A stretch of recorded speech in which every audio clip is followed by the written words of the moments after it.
High, good morning. Mini ব্লগে তোমাদের সবাইকে স্বাগত জানাই। কেমন আছো তোমরা সবাই? আমি ভালো আছি। এখন বাজে 11:15। তো আমার হাজব্যান্ড বাজার থেকে মাছ, ট্যাংরা মাছ, ডিম এই সমস্ত নিয়ে চলে এসেছে। আর নিয়ে এসছে আমার মেয়ে দুধ কিলক্স, ওগুলো উঠিয়ে রেখেছি ফ্রিজে, দুধটা কিলক্সটা উঠিয়ে রেখেছি। তো বেগুন এনেছিল, ধনে পাতা এনেছিল, তো বেগুন দিয়ে ভর্তা বানিয়েছি, সেটা দেখালাম না, আগের দিন দেখিয়েছিলাম। আর ভাত হয়ে গেছে, এবার শুধু যে ট্যাংরা মাছটা ঝোল করব, ট্যাংরা মাছ দিয়ে, এই যে আলু বেগুন দিয়ে।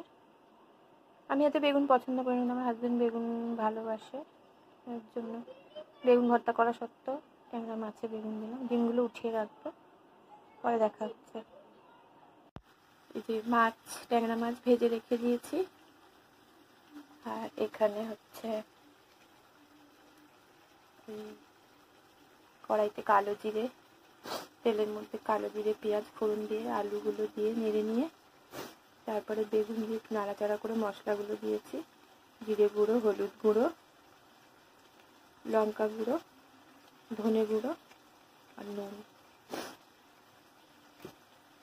দিয়ে জল দিয়েছি। তেল উঠে এসছে, এবারে ফাইনালি যতটা জল দরকার দিয়ে দেবো। নামাবার সময় ধনে পাতা দেবো। ফাইনালি ট্যাংরা মাছ রেডি।